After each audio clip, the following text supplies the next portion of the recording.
үйлдвэрчэнд би 18 жилийн өмнө үйлдвэрчний ерөнхийлөгч болсон. Би 2014 онд Хашбат гэсэн ахлах одоо комиссар шалгасан. Дараад нь Одхүү гэж комиссар шалгасан 15 онд 14 15 ингээд 17 онд гүйцэтгэх ажиллагаа над дээр явж ирсэн. Энэ бүх цааснууд бичгнүүдийг би ингээд одоо та нарт юу хэлмээр юм бэ? 18 жилийн өмнө үйлдвэрчний ерөнхийлөгч болсон. Ямар ч одоо хууль бус юм байхгүй гэдгийг 3 удаагийн атагийн шалгалтаар нотолцсон. Тухайн үеийн хэвлэл мэдээллийн хэрэгслүүдээр бас гарч ирсэн байлээ. Энэ Ганбаатарт ямар ч хамаагүй байна гэж. Тэгэхээр үйлдвэрчинтэй холбоотой юу ч байхгүй. Зүгээр харин би одоо та нар яг адилхан байгаарай. Дабл стандартгүй хөрс үхийг харин шалгуул шүү одоо би. Таны шалгаагүй та хамаарал бүхий гэдэг юм уу? Нөгөө хуурай дүүгийнхаа одоо гэрт шалгалт хийх энэ процесс дээр яагаад очсон болоо гэдэг асуулт байсан тийм. Тэр нь та яагаад очсон? Товчхон хариулъя. Би хуурай дүүгийнхаа хашаанд цусланд гарч болох уу? Таны цуслан дээр очсон гэсэн үг үү? Би тэдний цуслан дээр очсон гэсэн. Би тэгж болохгүй болохгүй юм. Та очиод байж ирсэн. Хамгийн гол нь шалгалт одоо төрөөс ямар нэгэн байдлаар хуулийн байгууллага шалгалтын ажиллагаа хийж. Миний хүүхдүүд гэр бүл тэнд байгаа шүү дээ. Би цуслан гарсан гэж хэлж шүү дээ. Би тэр лайв хийж байхдаа чинь би цуслан энд гардгаа гэж хэлсэн. Би нохоо тижээх дуртай юмар орон сууцсан тижээгтэй энд би өөрийнхөө нохоонуудыг тижээдэг. Энэ хүлэмжин дээр бас би юм тань. Тэ? Харин тэ. Тэгэхээр би цуслан гарах хэрэг байнгүй танд. Тэр хуурай дүүгийнхаа гэрт цусланд гарч ирсэн гэсэн үг тийм. Чи буруу болгоогүй байна. Таны туслахыг бас алтан саатуулаас сулсан гэдэг юм мэдээлэлсэн л та. Одоо миний бас нэг бие төлөөлөгчийг одоо өөрхий хөхүүл юм байгаа юм. 1 настай 2 настай 2 их хүүхэдтэй, 4 хүүхэдтэй хүнэлтэй. Тэрийг бас өнөөдөр ингээд зовоогоо тамлаад өчигдөржингөө бас тарчлааж байна. Миний туслахыг тарчлааж байна. Миний эхнэрийг бас байцаана гэдээ одоо утас шөрөмсөөр яриад эхэлсэн байна. Очих хэвээр. Надаас юу ч олдохгүй. Та нараа дабл стандарт гаргаж хөрөлсөхийн материалуудыг одоо би ярьж болох уу? Одоо чиний асуултанд хариулсан биз? Би хөрөлсөх ойр тойрны хүрээллүүдээрээ мөнгө угааж байна. Мөнгө идэж байна гэж би үзэж байна. Төрийн зорилготой л гэж үздэг юм тийм. Төрийн өмчийн компанийг би угнаа сайхан мэндийн зөрүүт хэлдэ. Болд даргын цэнгэл гэдэг манай дархны залуулда цэнгэлээр төрийн өмчийн тэр захиргааны станц янз бүрийн төслүүдээс мөнгө идэж байна гэж би үзэж байна. Тэрийг яагаад та нар ярихгүй байна? Хоёрдугаар. Эрдэнтээр ёндонг тавьсан. Цэнгэл ёндонг Эрдэнтийн үйлдвэрийн даргаар тавьсан. Өнөөдөр Баяжмлын гэрээг өнөөдөр та нар ер нь яагаад асуудгүй юм бэ? Тэрэн дээгүүр би одоо нээлттэй асууж байна. Би өөрөө урд нь асуусан шүү. Би уран гэдэг одоо тэр завгүй байсаар одоо зав гарлаа.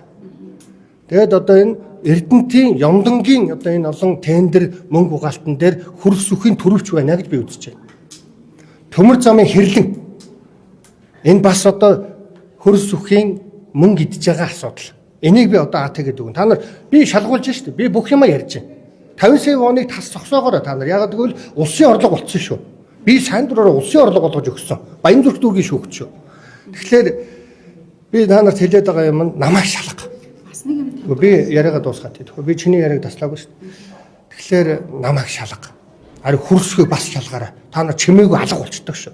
Тэгэхээр цэнгэл, ёндон, хэрлэн гурваар мөнгө угаад мөнгө иддэг.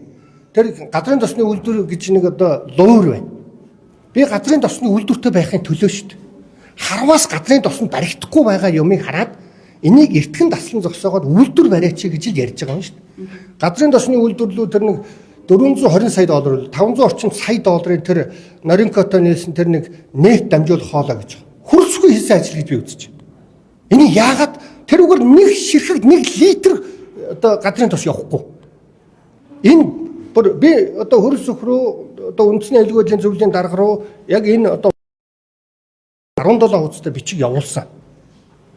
Одоо энийг авилгалтай тамцах газарт өгөн, шүүх прокурорт өнөөдөр өгөн, олон улсын парламентын холбоонд өгөн, нэгдсэн үндэсний байгууллагын хүний эрхийн дэд хороонд би өгнө.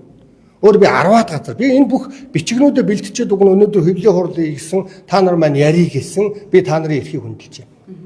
За таны асуулт нь. Ер нь үйлдвэрчний эвлэлийн байгууллагын мэдлэлтэйсэн газартай холбоотой зөндөө олон асуудал ярьдаг те.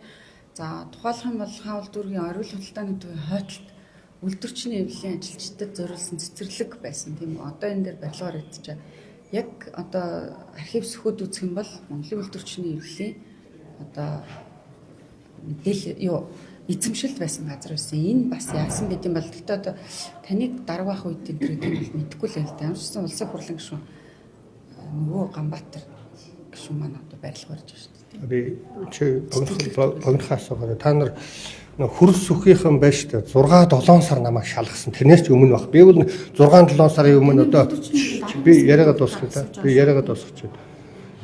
Би чиний асуултыг таслаагүй шүү дээ. Би яриа асуултанд хариулж шүү дээ.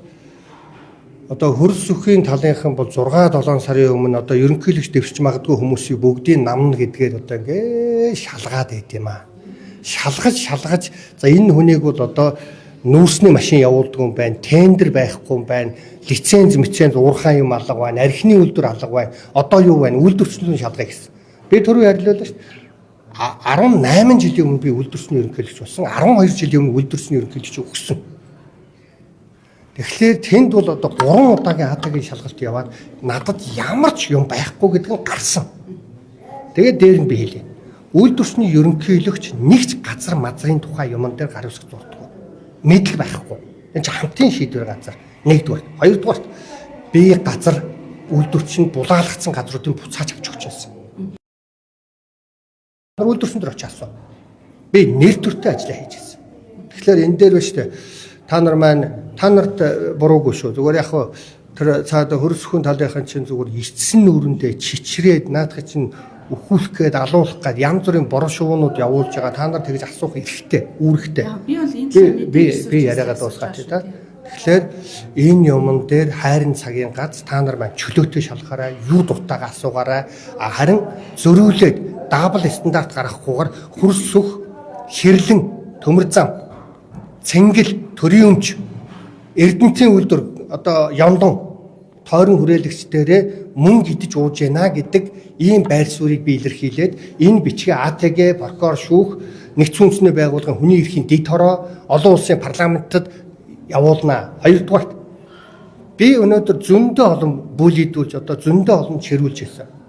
Гэхдээ хөрс өнөөдөр увайгүй байна. Яг гэвэл над руу ерөөсөө дайхгүй.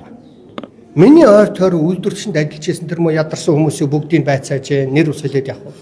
Тэгэл надтай хамт ажиллаж байсан юм уу? Урд нь ажиллаж байсан тэр мө хөхөөлөөхтэй хөөхнүүдийг шарлуулаад, орилуулаад ийм алиагаа алдчихэ. Энэ бол надад үнэхээр муухай байна.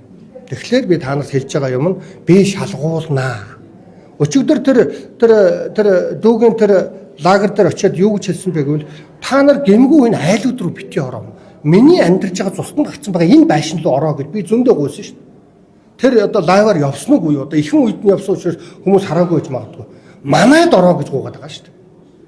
Манайтай ямар ч хамаагүй энэ айлд битгий ороо гэсэн чинь танаад орохгүй. Танаахыг байгааг мэдчихлээ одоо. Одоо энэ хажуу айл руу орно. Онгоо.